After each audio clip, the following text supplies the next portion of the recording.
Knowledge by Arun sir YouTube channel पर आप सभी का स्वागत है। यह जो हमारी क्लास है मूलभूत फिटिंग की क्लास चल रही है। किसकी क्लास चल रही है? फिटर छात्रों के लिए फंडामेंटल फिटिंग की क्लास चल रही है। इसमें आज हम चर्चा करने वाले हैं चीजल के बारे में और यह हमारी क्लास नंबर 9 है। यानी कि पीछे के 8 क्लासों में हमने बहुत सारे बेसिक फिटिंग के पॉइंट को कवर कर चुके हैं और उसके पहले हमने सेफ्टी को कवर किया था। इसलिए जो लोग अभी तक वीडियो को नहीं देखे हैं पीछे के वीडियो को, जाइए ध्यानपूर्वक देख लीजिए, क्योंकि एक एक वीडियो एक दूसरे से रिलेटेड होता है। जैसे पीछे के वीडियो में हमने surface gauge, universal surface gauge की चर्चा की थी, उसी प्रकार से आज की जो वीडियो होगी हमारी चीजल के ऊपर होने वाली है। और जितने लोग अभी ऐप को डाउनलोड नहीं किए हैं AB कंपटीशन क्लासेस को, जाइए प्ले स्टोर से इसे डाउनलोड कर सकते हैं या फिर डिस्क्रिप्शन बॉक्स में भी आपको वो AB कंपटीशन क्लासेस का लिंक मिल जाएगा। यहाँ पर बहुत सारी क्लासेस आपको फ्री ऑफ कास्ट अवेलेबल कराई गई है। बहुत सारी बुक कंपटीशन की बुक्स आपके स्टडी मटेरियल में फ्री में अवेलेबल है। यहाँ पे आइए हम शुरुआत करते हैं इस क्लास की। सबसे पहला हमारा पॉइंट क्या दिया हुआ है? चीजल। क्या दिया हुआ है? चीजल। चीजल जानने से पहले आप सबसे पहले यह प्रमुख बात जान लीजिए कि चीजल जो हमारा है, एक होता है हमारा कोल्ड चीजल, क्या होता है जिसे हम ठंडी छेनी बोलते हैं। एक होता है हमारा हॉट चीजल। क्या होता है? एक हॉट चीजल यानी कि गर्म चीजल। यानी कि ठंडी अवस्था में जो छेनियों का प्रयोग हम करते हैं उसे हम कोल्ड चीजल कहते हैं। जो गर्म अवस्था में जिस छेनियों का प्रयोग करते हैं उन्हें हम हॉट चीजल कहते हैं। यह दो प्रमुख बातें बहुत ही महत्वपूर्ण है। और एक बात पूछा जाता है कि हमारा जो छेनी होता है यानी कि जो हमारा कोल्ड चीजल है उसके एंगल कितने हैं। यानी कि जब कोल्ड चीजल का एंगल पूछा जाए तो हमारा 60 डिग्री होता है। हॉट चीजल का एंगल पूछ दिया जाए यानी कि कोण पूछ दिया जाए तो 30 डिग्री होता है। यह दोनों इंपॉर्टेंट बहुत ही महत्वपूर्ण है, क्योंकि देखिए याद रखिए एक तरीका हम बता दे रहे हैं, कंफ्यूज नहीं होंगे आप। सी से क्या होता है? कोल्ड होता है। इसी को अगर हम 6 बना दें तो कोल्ड चीजल क्या हो जाएगा? 60 डिग्री हो जाएगा। जब आपको एक याद रहेगा तो दूसरा अपने आप कर सकते हैं। यानी कि हॉट चीजल तब कितना हो जाएगा? 30 डिग्री हो जाएगा। आइए देखते हैं। देखिए यहाँ पर साफ साफ लिखा हुआ है कोल्ड चीजल हाथ का एक कर्तन औजार है। यानी कि इसका तात्पर्य यह हुआ कि हमारी जो कोल्ड चीजल होती है हाथ द्वारा कटिंग टूल है। यानी कि जो हाथ से जो कटिंग की प्रक्रिया करते हैं उस प्रकार का एक टूल है। देखिए यहाँ पर एक फिगर में दिखाया भी गया है कि किस प्रकार से हम कर्तन औजार की सहायता से काम करते हैं। यानी कि जो हमारा कटिंग टूल होता है उससे हम किस प्रकार से काम करते हैं उसी चीज को दिखा के क्लियर किया गया है, जो कि फीटर द्वारा चिपिंग एवं कर्तन जैसी संक्रियाओं हेतु क्या किया जाता है? प्रयोग किया जाता है। यानी कि हमारा कोल्ड क्या है? हैंड कटिंग टूल है। कैसा है? हैंड कटिंग टूल है, जो कि फीटर द्वारा चिपिंग जैसी संक्रियाओं में यानी कि ऑपरेशन में क्या किया जाएगा? प्रयोग किया जाएगा। एक फिगर दिखाया गया है आपके सामने, वह फिगर बिल्कुल स्पष्ट दिखाई दे रहा होगा। अब आइए देखते हैं चिपिंग वह संक्रिया है जिसमें अतिरिक्त पदार्थ को हथौड़े या छेनी की सहायता से काटकर हटाया जाता है। चिपिंग की गई सतह खुरदुरी होती है जिसे रेत कर क्या कर देते हैं? हम चिकना कर देते हैं। यानी चिपिंग क्या है? चिपिंग कौन सा ऑपरेशन है? चिपिंग के द्वारा जो अतिरिक्त पदार्थ होता है हथौड़े एवं छेनी की सहायता से क्या करते हैं? हम काटकर हटाते हैं। यही प्रोसेस हमारा क्या कहलाता है? चिपिंग कहलाता है। अब अगला है हमारा पार्ट्स ऑफ चीजल। यानी कि चीजल के कौन कौन से प्रमुख पार्ट होते हैं। तो याद रखिएगा चीजल का जो सबसे ऊपरी सिरा आपको दिखाई दे रहा है वह चीजल का क्या है? हेड है। क्या होगा? चीजल है हमारी, यह चीजल का क्या हो गया? हेड हो गया। बाकी यह पार्ट क्या हो गया? बॉडी हो गया। यह इसका क्या हो गया? कटिंग पॉइंट हो गया। यानी कि चीजल के बहुत सारे पार्ट नहीं है, 3 प्रमुख पार्ट हैं। उसका हेड हो गया, बॉडी हो गया, उसका पॉइंट हो गया। लेकिन याद रखिएगा जब आपसे छेनी के बारे में पूछा जाए और छेनी का आकार पूछ लिया जाए तो छेनी का आकार हमारा षष्ठभुजाकार भी हो सकता है, अष्टभुजाकार भी हो सकता है। लेकिन आपके ऑप्शन में क्या ज्यादातर मिलेगा? आपका अष्टभुजाकार मिलेगा। क्या मिलेगा? अष्टभुजाकार। अगर पंच की बात किया जाए तो पंच हमारा कैसा होता है? षष्ठभुजाकार होता है। पंच क्या होता है हमारा? षष्ठभुजाकार होता है। याद रखिएगा दोनों ही बहुत प्रमुख बात है। हमारा पंच कैसा होता है? षष्ठभुजाकार। और हमारी छेनी कैसी होती है? अष्टभुजाकार होती है। यानी कि उसके आकार के आधार पर अगर हम इसे देखते हैं तो शीर्ष बॉडी, नोक तथा कर्तन धार कटिंग एज, यानी कि इसके छैनी के प्रमुख अंग कौन से हो गए? शीर्ष हो गया, इसका हेड हो गया, दूसरा उसकी बॉडी हो गई, फिर नोक या फिर उसका कर्तन धार यानी कि पॉइंट या फिर कटिंग एज, वही बात यहाँ पर लिखी गई है। अब छैनियाँ देखते हैं किससे बनी होती हैं। छैनियाँ हमारी उच्च कार्बन इस्पात अथवा क्रोम वेनेडियम इस्पात से बनाई जाती हैं। याद रखिएगा, यानी कि छैनी हमारी किससे बनी होगी? हाई कार्बन स्टील से बनी होगी या फिर क्रोम वेनेडियम स्टील से बनाई जाएगी। छैनियों की अनुप्रस्थ काट साधारणतः कैसी होगी? षष्ठभुजाकार होगी या फिर अष्टभुजाकार होती है। कैसी होती है? षष्ठभुजाकार होती है या फिर अष्टभुजाकार होती है। कर्तन सिरे कैसे होते हैं? कठोरीकृत एवं टेम्पर किए जाते हैं। कैसे किए जाते हैं? कठोरीकृत या फिर टेम्पर किए जाते हैं, यानी कि उसकी हार्डनिंग एंड टेम्परिंग की जाती है। उसके कर्तन सिरे को, यानी कि जो नीचे वाला पॉइंट था जहाँ से हम कटिंग कर रहे थे, उसकी क्या करेंगे? हार्डनिंग एंड टेम्परिंग कर देंगे। यह प्रमुख बात हो गई। यानी कि यहाँ से आपके कौन कौन से क्वेश्चन बन गए? सबसे पहला बन गया कोल्ड चीजल का एंगल कितना हो गया? तो याद रखिएगा 60 डिग्री हो गया। दूसरा बात, तो इसके प्रमुख पार्ट कौन से हो गए? तो इसके प्रमुख पार्ट हेड हो गया, बॉडी हो गया, पॉइंट हो गया। और हमारी छैनी बनी किसकी है? तो ये HCS की बनी है या फिर क्रोम वेनेडियम इस्पात की बनी है। और इसका अनुप्रस्थ काट कैसा होगा? तो हमने आपको बता ही दिया, अष्टभुजाकार होगा। इसकी हार्डनिंग एंड टेम्परिंग कहाँ करेंगे? तो हार्डनिंग एंड टेम्परिंग, उसका जो कटिंग पॉइंट होता है उसको हम हार्डनिंग एंड टेम्परिंग करते हैं। अब विभिन्न प्रकार की छैनियों के बारे में देखते हैं, कौन कौन सी छैनियाँ होती हैं। यानी कि साधारणतः छैनियाँ 4 प्रकार की होती है। कौन कौन सी होती हैं? हमारी फ्लैट चीजल होती हैं, क्रॉस कट चीजल होती हैं, हाफ राउंड चीजल होती हैं और डायमंड पॉइंट चीजल होती हैं। कौन कौन सी होती हैं? फ्लैट चीजल हो गया, पहला चीजल कौन सा? Flat chisel. दूसरा क्रॉस कट चीजल, इसका दूसरा नाम भी होता है क्रॉस कट चीजल का दूसरा नाम होता है कैप चीजल। क्या होता है? कैप चीजल, लेकिन स्पेलिंग याद रखिएगा, CAPE होता है। CAP वाला कैप नहीं है, यह CAPE वाला होता है। उसके बाद तीसरा हमारा हाफ राउंड चीजल होता है। चौथा हमारा डायमंड पॉइंट चीजल होता है। चारों छैनियाँ बहुत ही इंपॉर्टेंट है। इनसे विभिन्न प्रकार के प्रश्न बनते हैं जो कि फिक्स होते हैं, पर्टिकुलर होते हैं। यही प्रश्न ही बार बार परीक्षाओं में पूछे जाते हैं। तो आइए हम देखते हैं इनका उपयोग। देखिए, फ्लैट छैनी जो है, यानी कि सपाट छैनी जिसे हम बोल रहे हैं, इनका उपयोग बड़ी सपाट सतहों पर पदार्थ को हटाने एवं बेल्ट जोड़ एवं ढलाई से अतिरिक्त धातु की चिपिंग करने हेतु किया जाता है। तो क्वेश्चन आपका कैसा बनेगा कि वह हमारी कौन सी चीजल है जिसका उपयोग बड़ी सपाट सतहों से पदार्थ को हटाने एवं बेल्ट जोड़ या ढलाई से अतिरिक्त धातु की चिपिंग करने के हेतु किया जाता है? तो हमारा आंसर क्या हो जाएगा? फ्लैट चीजल हो जाएगा।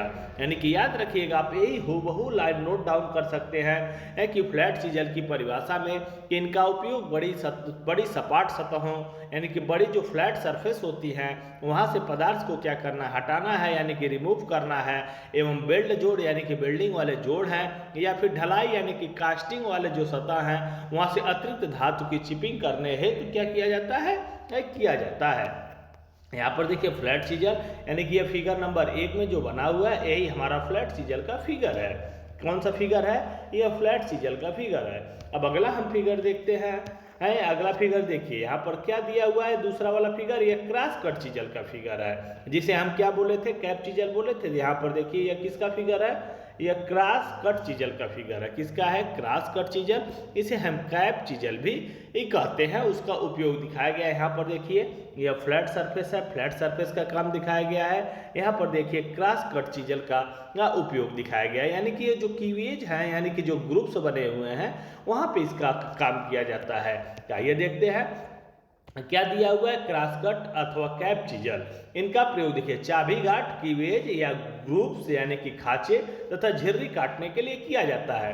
यानी जो हमारे क्रॉस कट चीजल होते हैं उनका उपयोग कहाँ करेंगे? कीवेज के निर्माण करने के लिए, ग्रुप्स का निर्माण करने के लिए, फिर झिर्री काटने के लिए। यहाँ पर देखिए, यहाँ पर जो ग्रुप्स है यानी कि जो खांचे हैं, यहाँ पर उस क्रॉस कट चीजल की सहायता से काटा जा रहा है। तो एक किसका उपयोग हो गया? क्रॉस कट का। यहाँ पर देखिए फ्लैट सरफेस पर काम किया जा रहा है, तो यहाँ पर हम फ्लैट चीजल लगाए हुए हैं। तो 2 चीजल आपको क्लियर हो गया होगा। तीसरा और सबसे महत्वपूर्ण जो वह है आपका हाफ राउंड चीजल। क्या है? Half round chisel. इनका उपयोग कहाँ किया जाता है? हमारा जो हाफ राउंड चीजल होता है इनका उपयोग वक्राकार खांचे अथवा तेल नालियाँ काटने हेतु किया जाता है। क्वेश्चन पूछा जाता है तेल नालियाँ यानी कि आयल ग्रुप्स काटने के लिए। जब आयल ग्रुप्स केवल ग्रुप्स आ जाएगा तो क्या आंसर हो जाएगा हमारा क्रॉस कट चीजल अथवा कैप चीजल। यानी कि जब आयल ग्रुप आएगा यानी कि तेल की जब बात आएगी तो हमारा आंसर क्या हो जाएगा हाफ राउंड चीजल हो जाएगा। याद रखिएगा ये दो प्रमुख बातें हैं। अगर केवल ग्रुप्स की बात करेगा ना तो आपका आंसर क्रॉस कट चीजल, जब आयल ग्रुप्स की बात करेगा तो हाफ राउंड चीजल हो जाएगा। क्या हो जाएगा हाफ राउंड चीजल हो जाएगा। अभी हम आपको आगे इसका फिगर दिखाएंगे कि किस प्रकार से आयल ग्रुप्स बनाने के लिए दिखाया गया है। या और कौन से खांचे हैं वक्राकार खांचे यानी कि कर्वड खांचे, यानी कि जो कर्व आकार में बने होते हैं उनके लिए, और आयल ग्रुप्स के लिए हाफ राउंड चीजल। और अगला है हमारा डायमंड पॉइंट चीजल। इसका भी उपयोग आप याद रखिएगा, यानी कि कोई कार्नर है, अगर इस प्रकार से मान लीजिए कोई वर्क पीस है, यहाँ पे हम कार्नर पे काम कर रहे हैं, या फिर आपके यल आकार के अगर 3D फिगर दिखाए जाएं तो जो कार्नर्स का काम होता है वहाँ पर डायमंड पॉइंट चीजल का उपयोग करते हैं। यानी कि इसका प्रयोग कोनों पर जोड़ों पर पदार्थ को चौरस करने के लिए किया जाता है। यानी कि कार्नर्स पर से अगर मटेरियल को रिमूव करना है तो कौन से चीजल का उपयोग करेंगे डायमंड पॉइंट चीजल का उपयोग करेंगे। एक और हमारी बहुत ही महत्वपूर्ण चीजल होती है वह होती है वेब चीजल। क्या होती है जालीदार अथवा पंच करने वाली छैनी, यानी कि वेब चीजल जिसका दूसरा नाम क्या होता है पंचिंग चीजल होता है। इसका उपयोग जो होता है चेन ड्रिलिंग के बाद धातुओं को अलग करने के लिए किया जाता है। यानी कि परिभाषा में याद रखिएगा चेन ड्रिलिंग के बाद मटेरियल को रिमूव करना है तो कौन सी चीजल वेब चीजल होती है। अभी हम एक एक करके सबका फिगर दिखाएंगे। अभी आप बस परिभाषा पे ध्यान दीजिए कि क्वेश्चन आपको किस प्रकार से पूछा जाएगा। क्वेश्चन 100% यही पूछा जाएगा कि वेब चीजल का उपयोग के बारे में अगर पूछा जाएगा तो आपके ऑप्शन में होगा चेन ड्रिलिंग के बाद मटेरियल को रिमूव करने के लिए किस चीजल का उपयोग किया जाता है, तो चेन ड्रिलिंग के बाद मटेरियल को रिमूव करने के लिए हम वेब चीजल का इस्तेमाल करते हैं। अब आइए अभी एक एक करके हम फिगर को दिखाते हैं। यहाँ पर देखिए हाफ राउंड बना हुआ है, ये कौन सा सबसे पहले यह जानिए यह हाफ राउंड नोच चीजल है। क्या है हाफ राउंड नोच चीजल, इसमें हमने आपको क्या बताया था हाफ राउंड नोच चीजल के लिए, हाफ राउंड या फिर चीजल के लिए वक्राकार खांचे और तेल नालियां काटने के लिए, यानी कि जो कर्व वाले खांचे होते हैं, देखिए ये कर्व वाले खांचे बने हैं ना यहाँ पे, इसका उपयोग कहाँ पे किया जाएगा, यानी कि हाफ राउंड नोच चीजल से इसे बनाया जाएगा। या फिर आयल ग्रुप्स की जब बात आ जाएगी तब फिर इसके बाद हमने क्या देखा था, अगला फिगर देखिए डायमंड पॉइंट चीजल। मैंने बताया था कार्नर्स पर से, यहाँ पर देखिए कोने पर से मटेरियल को क्या किया जा रहा है रिमूव किया जा रहा है तो हमारा आंसर क्या हो जाएगा डायमंड पॉइंट चीजल हो जाएगा। यानी कि डायमंड पॉइंट चीजल में हमने आपको बताया था परिभाषा में कि कोनों पर से जोड़ों पर से पदार्थ को क्या करता है ये हटाता है या फिर चौरस किया जाता है, ये हमारा डायमंड पॉइंट चीजल हो गया। अब आपने चेन ड्रिलिंग एक नया नाम सुना होगा, यही जो प्रोसेस आपको दिखाया गया है जो ड्रिलिंग की गई है इसी को हम चेन ड्रिलिंग बोलते हैं। क्या बोलते हैं, इसी को क्या बोलते हैं चेन ड्रिलिंग बोलते हैं। और ये जो हमारा चीजल है जो आप देख रहे हैं यही हमारा वेब चीजल है। यही क्वेश्चन पूछा जाता है कि चेन ड्रिलिंग के बाद मटेरियल को रिमूव करने के लिए किस चीजल का उपयोग किया जाता है तो वेब चीजल का उपयोग किया जाता है, जिसे हम पंचिंग चीजल भी बोलते हैं। कौन सा चीजल बोलते हैं पंचिंग चीजल भी बोलते हैं। या बहुत जो महत्वपूर्ण थे हमारी फ्लैट चीजल है, क्रॉस कट चीजल है, हाफ राउंड चीजल है, डायमंड पॉइंट चीजल है, और हमने एक और चीजल यानी कि वेब चीजल जिसे हम पंचिंग चीजल के नाम से जानते हैं। ये जो सभी चीजल हैं बहुत ही महत्वपूर्ण है, आप एक एक पॉइंट को जरूर नोट डाउन करिएगा। अब छैनी की जो विशिष्टियाँ होती हैं यानी कि छैनी को का स्पेसिफिकेशन कैसे किया जाएगा, यानी कि जो हमारी छैनी है उसका स्पेसिफिकेशन हम किस प्रकार से करेंगे तो लंबाई के अनुसार उसकी लंबाई कितनी है, उसकी विड्थ ऑफ कटिंग एज यानी कि जो काटने वाला जो सिरा है जहाँ से हम कटिंग कर रहे हैं इसकी चौड़ाई कितनी है, वह किस प्रकार का है यानी कि फ्लैट है, क्रॉस कट है, हाफ राउंड है या फिर डायमंड है। अब बॉडी की अनुप्रस्थ काट कैसी है यानी कि उसकी जो बॉडी है उसका क्रॉस सेक्शन कैसा है, षष्ठभुजाकार है या फिर अष्टभुजाकार है। इस प्रकार से हम क्या करते हैं छैनिया का आप विशिष्टियाँ हैं यानी कि छैनियों का स्पेसिफिकेशन करते हैं। याद रखिएगा उनकी लंबाई के अनुसार, लंबाई के बाद उसकी कटिंग एज की चौड़ाई के अनुसार, उसके बाद उसके प्रकार के अनुसार, और अंत में एक और बात याद रखिएगा बॉडी की अनुप्रस्थ काट यानी कि बॉडी का क्रॉस सेक्शन कैसा है। यह हमारा क्या हो गया चीजल हमने देखा और चीजल के विभिन्न प्रकार को देखा। अब हम चीजल के बारे में थोड़ा सा एंगल जो होता है बहुत ही महत्वपूर्ण होता है उसके बारे में हम देखेंगे। एक एक बहुत ही महत्वपूर्ण यह एंगल है तथा यह फिगर जो है आपकी किसी भी परीक्षा के दृष्टिकोण से, चाहे आप फर्स्ट ईयर के हों या फिर सेकेंड ईयर के हों, यह बहुत ही रामबाण फिगर है, बार बार आपकी परीक्षाओं में पूछ लिया जाता है, लेकिन इसको आप लोग ध्यानपूर्वक देखिएगा। सबसे पहला आपको क्या दिखाई दे रहा है, यहाँ पे अल्फा एंगल दिखाई दे रहा है। क्या दिखाई दे रहा है, यहाँ पे अल्फा एंगल दिखाई दे रहा है। अल्फा एंगल हमारा क्या होता है, अल्फा एंगल जो होता है इसी को हम क्लियरेंस एंगल बोलते हैं। कौन सा एंगल बोलते हैं, क्लियरेंस एंगल और बोला जाता है। और यह बनता कहाँ है, यह हमारी क्या है, ये आपको छैनी दिखाई ही दे रही है, यह छैनी की हमारा निचली सरफेस है। यहाँ पे हम काम कर रहे हैं, यह हमारा कौन सा सरफेस है, वर्किंग सरफेस है। यानी कि जो छैनी का निचला सिरा है और जो हमारी वर्किंग सरफेस है उसके बीच जो कोण बन रहा है उसे हम क्लियरेंस एंगल कहते हैं। कौन सा एंगल, क्लियरेंस एंगल। और एक और एंगल हम इसी के साथ देख लेते हैं, यह वाला जो एंगल है गामा से रिप्रेजेंट किया गया है, यह रेक एंगल है। यह हमारी छैनी क्या है, छैनी का ऊपरा सिरा और हमारा यह वर्किंग सरफेस के परपेंडिकुलर जो लाइन बन रही है, कैसी लाइन बन रही है, परपेंडिकुलर जो लाइन बन रही है, यानी कि यह जो लाइन बन रही है यह देखिए, और यहाँ पे इसी के बीच को एंगल को क्या कर रहे हैं, रेक एंगल कर रहे हैं। यानी कि हमारी वर्किंग सरफेस के परपेंडिकुलर लाइन और हमारा छैनी की ऊपरी सरफेस के बीच जो कोण बनता है उसे हम रेक कोण कहते हैं। कौन सा कोण कहते हैं, रेक कोण कहते हैं। और हमारा जो छैनी का निचला सिरा था और हमारी जो वर्किंग सरफेस थी उसके बीच जो कोण बन रहा था उसे हम क्लियरेंस एंगल बोल रहे थे। और हमारा एक होता है छैनी के अक्ष से, यानी कि जो हमारी ये छैनी है, छैनी का अक्ष है यानी कि बीचों बीच से और फिर हमारी यह वर्किंग सरफेस है, इसके भी जो एंगल बनता है उसे एंगल ऑफ इंक्लाइनेशन कहते हैं। क्या बोलते हैं, एंगल ऑफ इंक्लाइनेशन, यानी कि झुकाव कोण बोला जाता है। क्या बोला जाता है, झुकाव कोण बोला जाता है।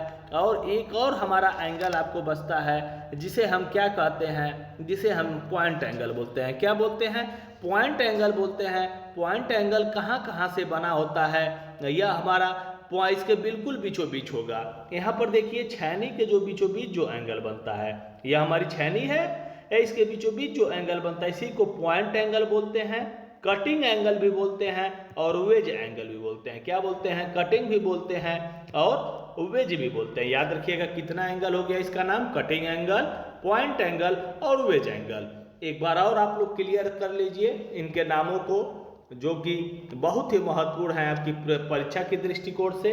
देखिए सबसे पहले हमने आपको क्या बताया था, अल्फा क्लियरेंस एंगल कहाँ बन रहा है, छैनी के निचला सिरा से वर्किंग सरफेस का जो एंगल है वो क्लियरेंस एंगल है।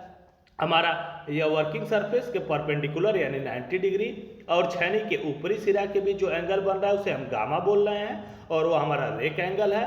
और जो छैनी के बीचों बीच में जो एंगल बन रहा है वह हमारा बीटा है, वह पॉइंट एंगल है, कटिंग एंगल है या फिर वेज एंगल है। उसके बाद एंगल ऑफ इंक्लाइनेशन यानी कि जिसे हम हिंदी में झुकाव कोण बोलते हैं, वह छैनी के अक्ष से, यह हमारी छैनी की क्या है, अक्ष है। और यहाँ पे सबसे नीचे क्या आता है, हमारा वर्किंग सरफेस यानी कि जहाँ पे हम काम कर रहे हैं वही जो एंगल होता है क्लियरेंस एंगल ऑफ इंक्लाइनेशन यानी कि झुकाव कोण होता है। इसमें 4 कोण होते हैं, चारों के नाम आपको याद रखने होंगे। अब आइए एक एक की हम परिभाषा देखते हैं। देखिए सबसे पहला क्या दिया हुआ है, नोक कोण एवं पदार्थ, यानी कि पॉइंट एंगल एवं मटेरियल। छैनी का सही नोक एवं कर्तन कोण पॉइंट एंगल बीटा चिपिंग किए जाने वाले पदार्थ के ऊपर निर्भर करता है, यानी किस पदार्थ की हम चिपिंग कर रहे हैं, कैसा हमारा मटेरियल है, पॉइंट एंगल उसी पर निर्भर करता है। यानी कि हाई कार्बन स्टील है तो अलग रखेंगे, कास्ट आयरन है अलग रखेंगे, पीतल है, एल्युमिनियम है, सबके लिए पॉइंट एंगल क्या होता है, अलग होता है। सबसे महत्वपूर्ण बात यह याद रखिएगा, मृदु पदार्थों हेतु यानी कि जो हमारे सॉफ्ट मटेरियल होते हैं उनके हल्के कोण रखे जाते हैं, कठोर पदार्थ है तो चौड़े कोण रखे जाते हैं याद रखिएगा। यानी कि ज़्यादा यानी कि मृदु पदार्थ जैसे हमारा तांबा एल्युमिनियम हो गया तो 30 डिग्री से 45 डिग्री के बीच रखा जाता है। Cast iron high carbon steel हो गया तो 60 से 65 डिग्री के आसपास रखा जाता है। अभी आगे एक टेबल आएगा उसमें यह बात आपको क्लियर हो जाएगी कितना पॉइंट एंगल रखा जाता है और कितना झुकाव रखा जाता है। सही कोण और कोण के झुकाव से सही रेख एवं अंतर का क्या बनता है, कोण बनता है। यहाँ पर देखिए करंट इंक्लिनेशन यानी कि करेक्ट झुकाव की बात की गई है। हमने आपको शुरू में ही बता दिया था, क्या बताया था कि यह जो छैनी देखिए छैनी की अक्ष है और ये हमारी वर्किंग सरफेस है। यहाँ पर देखिए काम हो रहा है, इसके बीच जो एंगल बनता है उसे क्या बोलते हैं, इंक्लिनेशन एंगल बोलते हैं, यानी कि झुकाव कोण बोला जाता है। ठीक, अब आगे हम बढ़ते हैं। रेक कोण, रेक कोण क्या था, रेक कोण को हमने गामा से रिप्रेजेंट किया था। कर्तन कोण से ऊपरी फलक यानी कि कर्तन कोण का ऊपरी फलक यानी कि हमारा जो चीजल है उसका ऊपरी फलक एवं कर्तन कार्य के सतह के लंबवत हमने आपको बताया ही था। ये इस प्रकार से कुछ एंगल बन रहा था। यह हमारी क्या थी, ये हमारा चीजल कुछ इस प्रकार से दिखाया गया था और यहाँ यही के बीच जो एंगल बन रहा था यानी कि यह ऊपरी सिरा और यह कटिंग वाले का 90 डिग्री के बीच जो कोण बन रहा था वो क्या था, रेक कोण था। अब उसकी परिभाषा लिखी गई है एक एक बातों के रूप में। अब देखिए क्लियरेंस एंगल है यानी कि जो सबसे नीचे वाला कोण था जिसे हिंदी में अवकाश कोण अर्थक कहते हैं, या नोक का निचला सिरा यानी कि चीजल का निचला सिरा और कर्तन धार से शुरू होकर कार्य जाप से स्पर्श रेखा के बीच जो कोण बनता है वही क्या होता है, क्लियरेंस कोण होता है। यहाँ पर देखिए क्लियरेंस कोण आपको दिखाई दे रहा है, यह हमारा चीजल हो गया, चीजल का ये जो निचला सिरा है उससे और ये हमारी जो वर्किंग सरफेस है उसके बीच के जो कोण बन रहा है उसे क्या बोलते हैं, क्लियरेंस कोण बोलते हैं। अब देखिए इस दशा में कर्तन धार जब चकार में नहीं घुसेगी तो छैनी फिसल जाएगी। अभी हम इसकी भी चर्चा करते हैं क्या क्या होता है। यहाँ पर देखिए एंगल ऑफ इंक्लिनेशन को क्या कर दिया गया है, बहुत कम कर दिया, यानी कि छैनी को बहुत ज़्यादा झुका दिया गया है। जब छैनी को हम झुका देंगे तो छैनी हमारी क्या होगी, यहाँ से फिसल जाएगी। यानी कि अगर क्वेश्चन पूछ लिया जाए कि एंगल ऑफ इंक्लिनेशन को बहुत कम कर दिया जाए, यानी कि इंक्लिनेशन एंगल को 10 डिग्री हम रख देते हैं तो क्या होगी हमारी छैनी, जब 10 डिग्री होगी तो अपने आप क्या होगी, या फिसल जाएगी। और एक और बात याद रखिएगा, जब हम छैनी को मान लीजिए 80 डिग्री कर देते हैं यानी कि हमारी छैनी कैसी हो जाएगी, कुछ इस प्रकार की हो जाएगी, या 90 डिग्री होता है और ये इस प्रकार से हो गए तो हमारी छैनी क्या कर देगी, सतह पर गड्ढा कर देगी। यह दोनों क्वेश्चन बहुत ही महत्वपूर्ण है, घुमा फिरा के पूछे जाते हैं। अगर इंक्लिनेशन एंगल बहुत ज़्यादा कम कर दिया जाए तो छैनी हमारी क्या होगी, फिसल जाएगी। और अगर हम इंक्लिनेशन एंगल को बहुत ज़्यादा बढ़ा दें तो छैनी हमारी सतह पे एक गड्ढा कर देती है। यह भी हो गया। और एक तरह का और क्वेश्चन पूछा जाता है आपसे कि यहाँ पे क्लियरेंस एंगल को बढ़ा दिया जाए, यानी यह वाला एंगल बढ़ा दिया जाए तब भी क्या होगा, हमारी छैनी खड़ी हो जाएगी, यानी कि वह सतह पर क्या करेगी, गड्ढा कर देगी।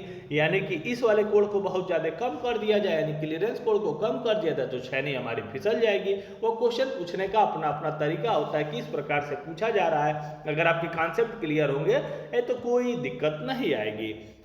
अब अगला हमारा पॉइंट है छैनी की क्रोनिंग, यानी कि क्राउनिंग कैसे करते हैं। तो छैनी के कटिंग बिंदु में हल्की सी क्या बनाई जाती है, वक्रता बनाई जाती है, यानी कि कर्व बनाई जाती है, इसे क्या कहते हैं, क्रोनिंग कहते हैं। याद रखिएगा, यानी कि जो हमारा छैनी है उसके कटिंग बिंदु में हल्की सी क्या बना रहे हैं, वक्रता बना रहे हैं, वही हमारा क्रोनिंग कहलाता है जिसके कारण से कोणों में काटने के वक्त छैनी का कटिंग बिंदु जो है टूटती नहीं और चिपिंग करते समय छैनी क्या होता है, आसानी से चलता है। यानी कि यह क्या हो गया, क्रोनिंग हो गया। या हमारी किसकी परिभाषा हो गई, क्रोनिंग की परिभाषा हो गई। यानी कि जो हल्की सी वक्रता दी जाती है उसके कटिंग पॉइंट पे वही हमारा क्या कहलाता है, क्राउनिंग कहलाता है। अब हमारा एक महत्वपूर्ण चार्ट है, चार्ट को देखेंगे, इसका आप स्क्रीनशॉट भी ले लीजिएगा, बहुत ही महत्वपूर्ण है। पॉइंट एंगल और एंगल ऑफ इंक्लिनेशन के ऊपर किसके ऊपर है, पॉइंट एंगल और एंगल ऑफ इंक्लिनेशन के ऊपर एक चार्ट दिया गया है। यानी कि अगर हमारा काटे जाने वाला पदार्थ क्या है, HCS है, यानी कि उच्च कार्बन इस्पात है, तो पॉइंट एंगल 65 डिग्री और झुकाव कोण 39.5 डिग्री रखेंगे। ढलवा इस्पात है तो 60 डिग्री रखेंगे पॉइंट एंगल और झुकाव कोण 37 डिग्री रखेंगे। मृदु इस्पात यानी कि माइल्ड स्टील है, यानी कि लो कार्बन स्टील है तो झुकाव यानी कि पॉइंट एंगल 55 डिग्री, झुकाव कोण 34.5 डिग्री रखेंगे।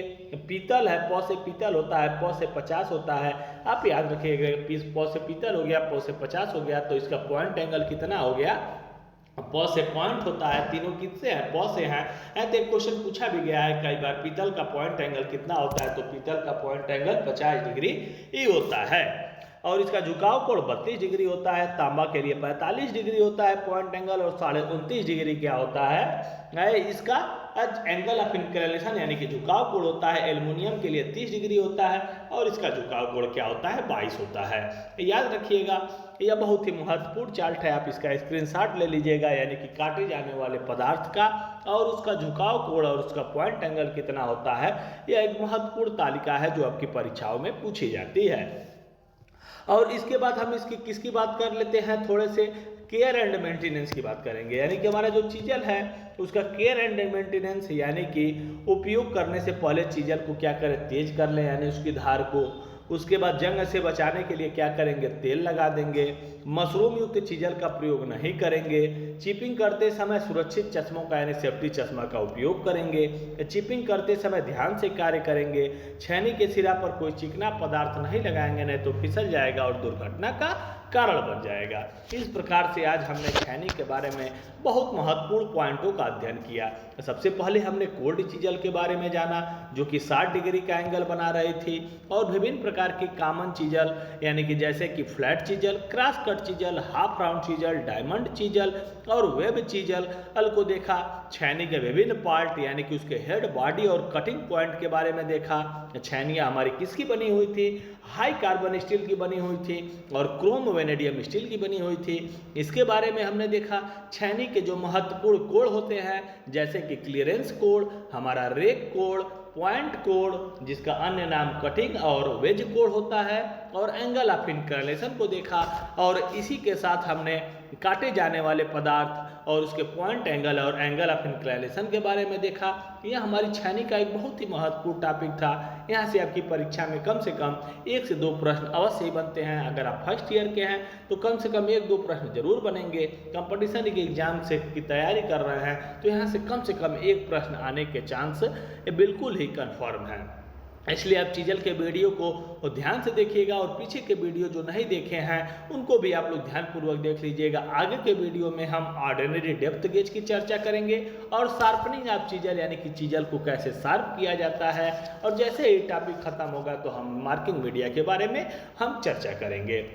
यह सभी वीडियो को आप लोग ध्यानपूर्वक देखा करिए और जितने लोग चैनल को सब्सक्राइब नहीं किए हैं सब्सक्राइब करना ना भूलें तथा वीडियो को अधिक से अधिक शेयर कर दें।